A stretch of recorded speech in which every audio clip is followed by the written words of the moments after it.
Hey, what's up guys? Welcome to my new video. I know it took a while to get out, but that's because I don't like coding. No, I was actually really busy and I still am, but hopefully I'm gonna try and get this video edited before I have to leave. Anyways, skipping the rest of the BS, I'm gonna show you how to upload your full Spotify history into Last.fm.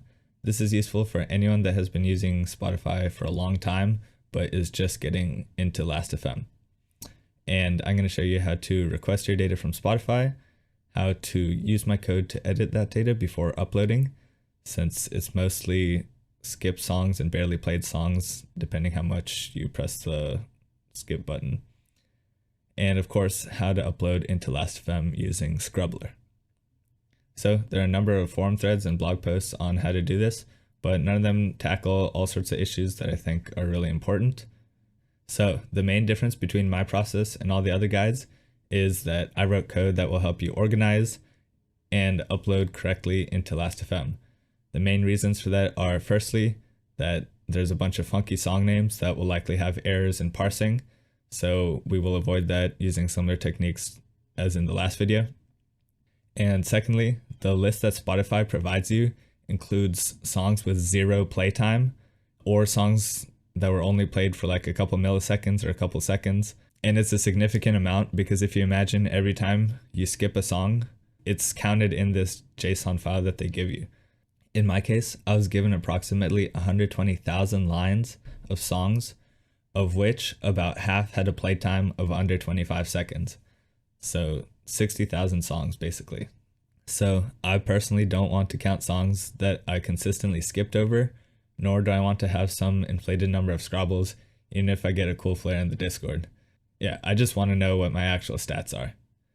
There are other minor issues as well with Last.fm where certain songs won't scrobble, and I also figured out how to get around that. There is one extraneous circumstance that I'm still working through, which is if you listen to custom songs or MP3s that are not in the Spotify database, even though those scrobble if you have Last.fm scrobbling turned on in Spotify, historically, Spotify won't know what their names were, and for these, there's not much that you can do unless they played all the way through, and even then, it's going to be pretty tough. But if, like me, this is a significant amount of songs, then I'm currently working on something that will also help get those in. But I wanted to get this video out first. So basically, you have to request all your data from Spotify in an email or something, and they will send you a download link in like a week that expires a couple weeks after that as well. So it's really annoying if you don't check your email often, or if, like me, for some reason you use multiple Spotify accounts in the past. I really don't know what I was thinking when I was 12 years old, but now I have to deal with that. Anyways, there's a number of blog posts outlining the process of requesting data that are a lot more detailed than I want to get into. So if you want, you can check out Scrobbly by D Squared, aka Comic Zans, and I think he goes over how to do this pretty well. I guess note that if you've been using Spotify for less than a year, you can just download your data directly. You don't have to go through this whole email process. Anyways, once you get that downloaded, they're going to give you a zip file. And once you extract that, you'll probably see something like this with a bunch of files in the JSON format called nsong. You also get a nice PDF if you want to read what all the fields are, but I also have it right here for you in a bit more legible format. So you can see the first field is the timestamp, second field is the username, and so on and so on. There's a total of 24 fields, a lot of which are left blank.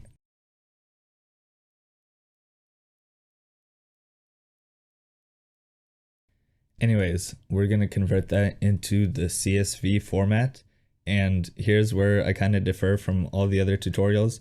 We don't actually want our file to be separated by commas because comma is a super common character that pops up in all sorts of file names. And even if you surround them by quotes, well, now you got the issue that quotes pop up in file names as well. So if you watched my last video, you'll know that we're going to do something a little funky where we use a replacement character.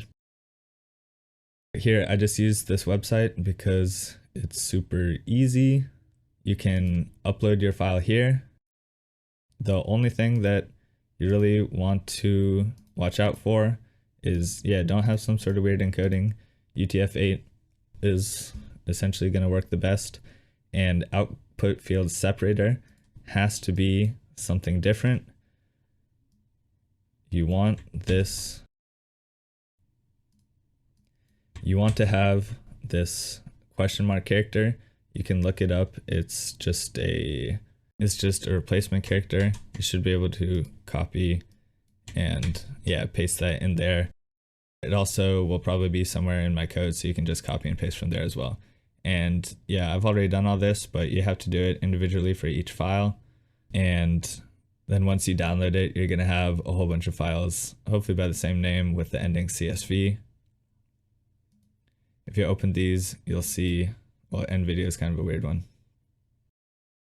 But if you open any of the end song ones, then you'll see you have basically you'll have like around 12,000 lines, and they're all separated by this character, which is going to be super useful. The links to everything are going to be in the description, by the way, so don't worry about that. All right, next, moving on to my code. I'm going to have it uploaded into my GitHub again. You just come over here. You don't have to download the whole thing. It's literally just one script.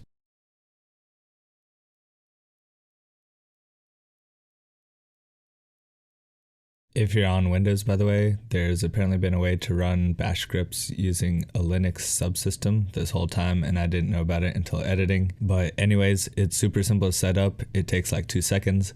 I left a link in the description, and then you can follow along with me. The file structure is kind of wonky, but you can just navigate in the terminal, and you can always just open the Windows File Explorer with this command, explorer.x space dot. Just download my script anywhere, but make sure it ends up in your bin. Finding bin is pretty easy. Just start at home, move up 2 folders, and change directory into bin. Now you can open the Windows File Explorer and use the GUI to copy and paste spotifm into bin. But make sure that you use chmod 755 on it in Linux to make it executable. Your Windows files are also going to be accessible through the terminal. Just start at home again, change directory into mount, where you can see all your drives. From here, you navigate to where you have all of your CSV saved, and you can call spotifm. Ka-chow. But once you got that downloaded and ready, I'm going to show you how to actually call my program.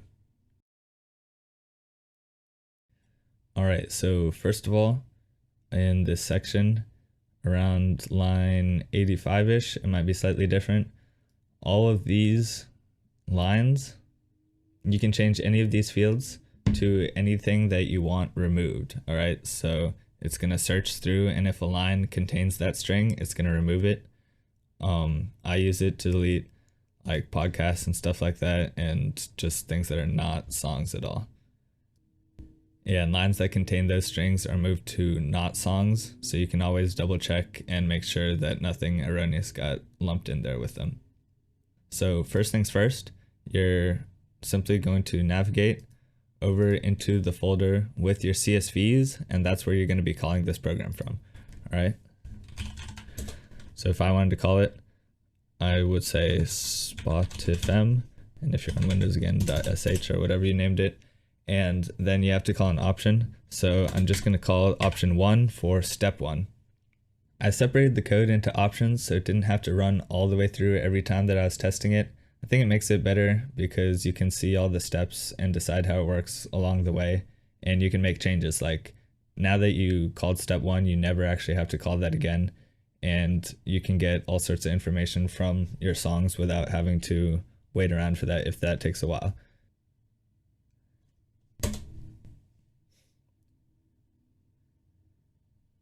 So by default, it's going to create a new directory called new directory. And as you can see, it separated all the not songs that I gave it to separate. And it gives us some nice output, giving us the number of total songs. Remember that this includes all the skip songs and stuff. We're going to remove those later. All right, to call everything else, you have to actually change directory into the new one. Once you're in this new directory, you can call a couple auxiliary functions. Basically, D is the only important one, and you have to call that before you call step 2. And it's going to give you details on the length of the songs, and it's also going to separate them by length. So if I call spotifm D. Then this one takes a while, which is why I separated it in the first place. And it's gonna give us like songs with over 10-second listen time. You can see that most of the songs basically down from 11,000, we're down to 64,000 that were listened to over 10 seconds. I don't know what you guys count as a listen. I know Spotify says 50%, but that processing would take way too long to figure out here, especially since I don't have a database. So I ended up using this to kind of decide that 25 seconds was going to be my cutoff. So if a song has been listened to for less than 25 seconds, then we're going to ignore it essentially. And everything that was listened to for more than 25 seconds, we're going to keep that and keep moving on with that. Now I know what you're saying. You're like, what if a song is less than 25 seconds? At first I didn't have an answer for that, but I have added functionality for that later. So just wait. By the way, if you want to separate by a different length, you can really just copy one of these. You can see we go from the file of all the songs and we're going to separate based on a length in milliseconds here. So you can change that to be whatever you want and change the output file name as well. So if you wanted like 24.5 seconds, then you can go ahead and do that to your heart's content. Just make sure that later in option 2, which I'm about to get into, you make sure that you're pointing to the correct file. You can look through all the files to make sure that they went correctly. I made sure to keep them all organized. It helped with debugging, but it can also help you to make sure that nothing weird is getting removed that's not supposed to be, or nothing is getting included that you don't want. Anyways, once you're ready, you're going to call step 2. Okay, so calling spotifm with flag 2 is going to be step 2, but this has a bunch of secondary options which are going to change how it works. And I'll go through all of that now.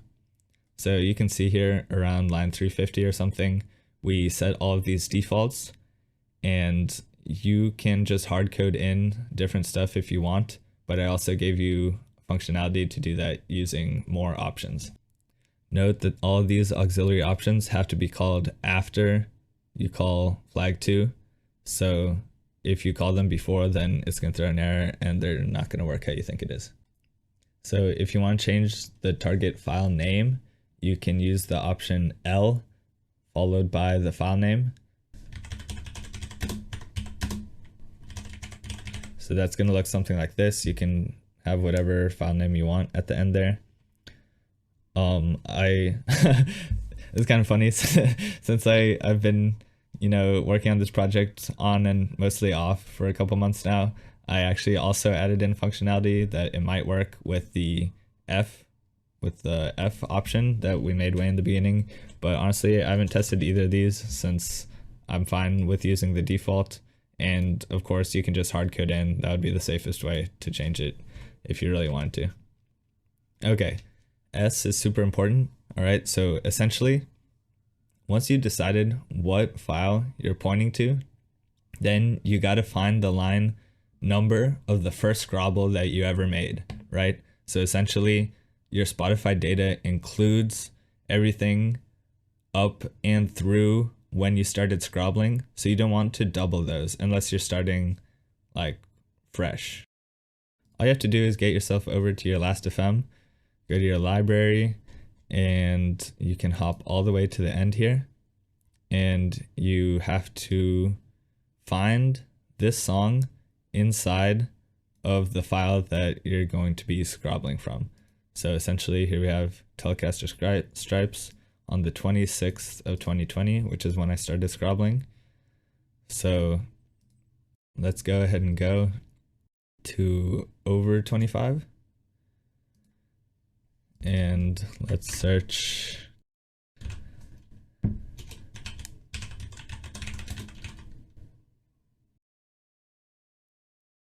okay, here we go. 26th of September. Yeah, that was it. Right, because this is the 29th. Okay, so 26th of September. Bing bong. Okay, 26th of God damn it.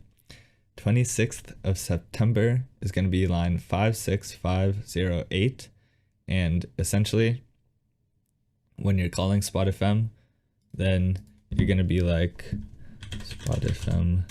You have to do flag 2 for any of these to work, and you do S for split, and then the number that you write here is going to be the line that it looks for. Obviously, since I've already done this, I've hard-coded it into my own file, which honestly there's nothing wrong with. Oh, honestly I have to change this since I guess I've added other stuff. So that's a good thing that I like. Yeah, I guess we're actually on line 56508. Yeah, it's probably just some like additional podcast or something that I found that I'm now removing. Moved it up a couple lines, so good thing that I double checked. Okay, next, M is for max length, and the default here is 3000. Obviously you can hard code in something different, and we're going to be splitting our final files up into files of length maximum 3000, which is cool because I'm basically only scrobbling from Spotify, but you might want to use less if you're scrobbling from elsewhere, since 3000 is the daily limit for non-Spotify scrobbles. And if you want to change that, then you're just going to call M followed by a number. So like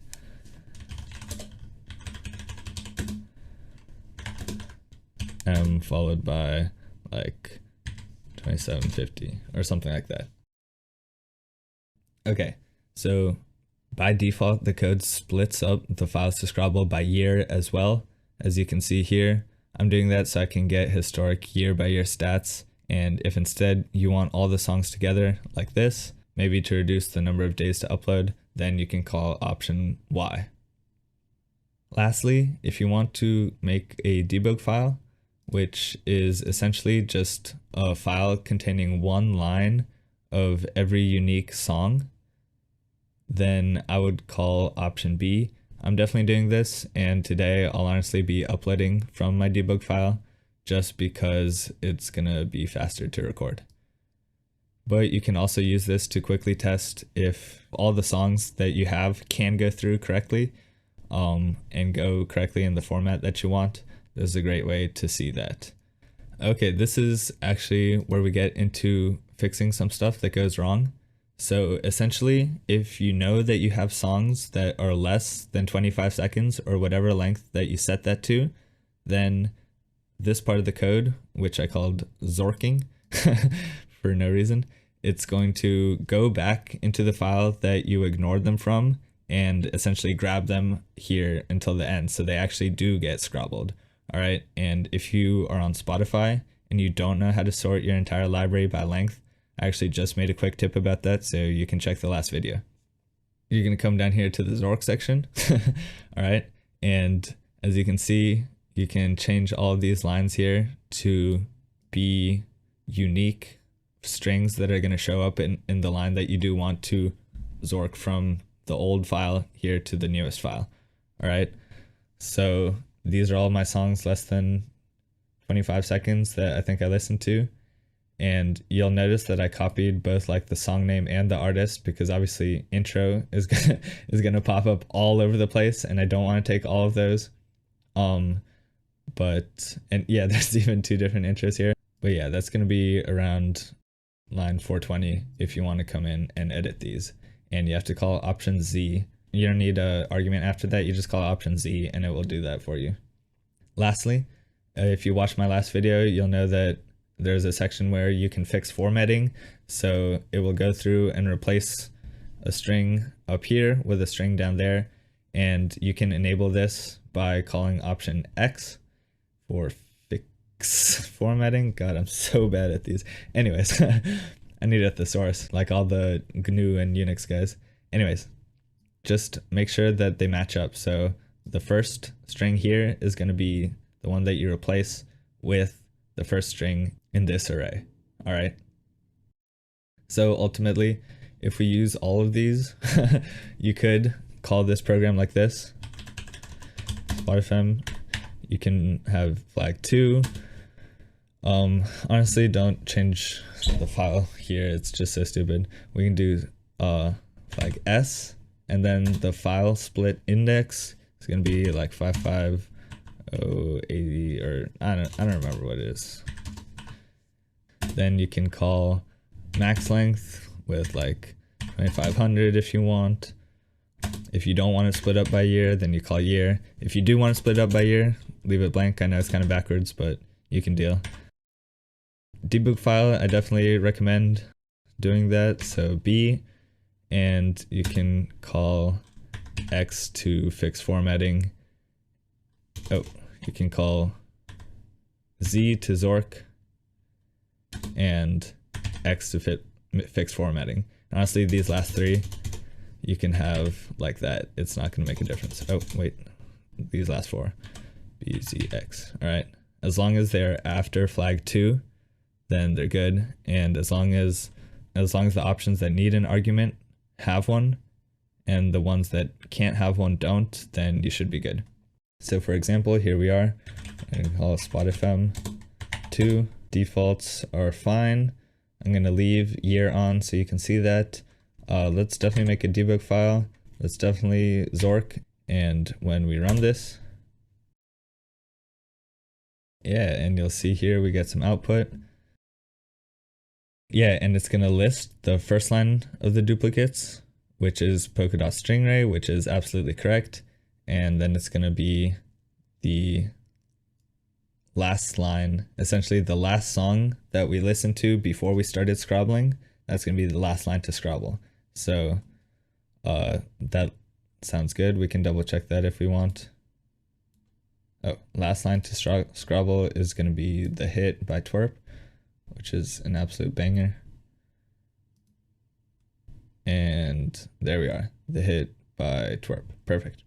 And you can see you can see we're zorking. We steal, oh, that's from Billie Eilish. Okay, so we're zorking these songs.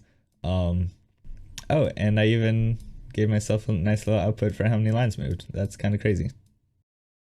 Okay, and since I didn't call option Y, it's separating by year, which is going to give you these folders here. And I even estimate how many days it's going to take to upload. So 6, 6, 3, 3, 3. This is why I'm not going to do it on video, because yeah, I'm already way over 14. Well, I might still be able to.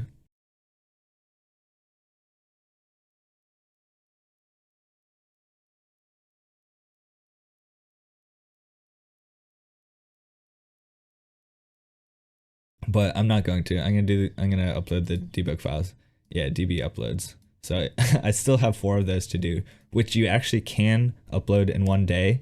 And I'm going to show you how to do that using Scrobbler. All right, to upload, we will be using Scrubbler. And if you want a more detailed instruction on downloading and using that, you can check out my last video on the series on Google Play and skip to all the Scrubbler sections. Basically, you just go to the GitHub and download the newest release and extract it, and it should work. Shoegaze is still a really cool guy who's super active on Discord and all that. And again, I recommend using an alternate last.fm account, since it would be a pain to mess up an upload of thousands of lines, but you can do whatever you want. If you are using your main, I definitely recommend copying and pasting the timestamps before and after you upload from Scrobbler right here. Anyways, once you're ready, go ahead and open up Scrobbler. I have it here running in a VM since my Windows boot is basically unusable. And we're going to do the same as last time. You can see I have my database uploads here. It's going to be 4 files, which should take us 4 days to upload.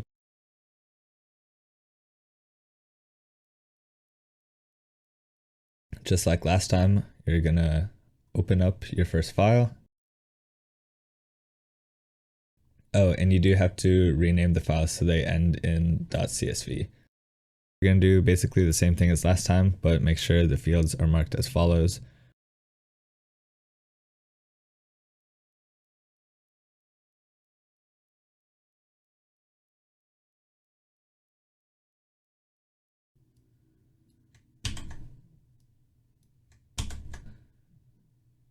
Make sure delimiter is replacement character and encoding is UTF-8. Also, make sure album name is not set in the parse settings, meaning you just set the index to something greater than the highest field index. So like 30 or something. And this will fix the bug that I was talking about where two songs with similar album titles would just not parse. I would test the upload on a couple of songs first, and then you can do all the rest at the same time. Yep, we already got the file, and we're just gonna hit parse. And yeah, we know our first line isn't gonna parse here. That's cool. Yeah, we can go and save.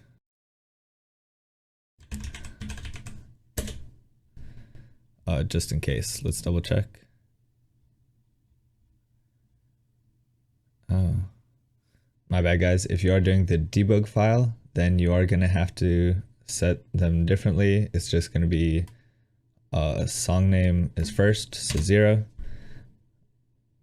Artist name is second, so 1. And album, again, we want that something way greater. 23 still works.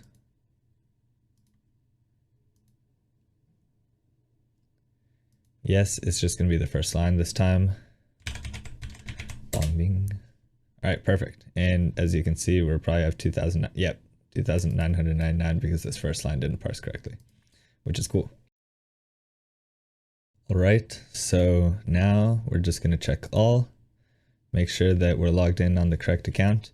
If you do want to switch, you just highlight that and click this blue button here. Successfully switched, but we're not going to do that. We want to be on spotifm. And here's a tip that I wish I knew when I was testing my code. Basically, I was waiting 1 or 2 days between uploads to even test my code, and everything was slow and it sucked, and I definitely lost interest in the project a couple times just because of that.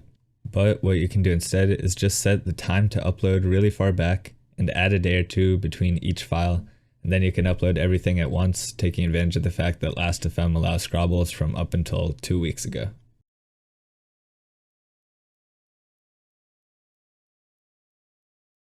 All right, and we're scrobbling. And here we go. And hopefully this will get to 2,999.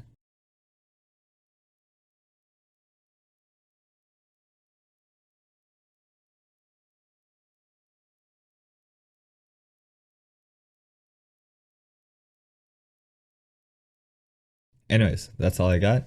If you also had a bunch of local files that you want to upload, then stick around for one of my next videos, dropping soon since I'm mostly done with that code, but also it's going to be a while because I'm not going to be around. Anyways, thanks for watching. Leave a comment if you have any questions. I really appreciate the support on the last videos. So, peace.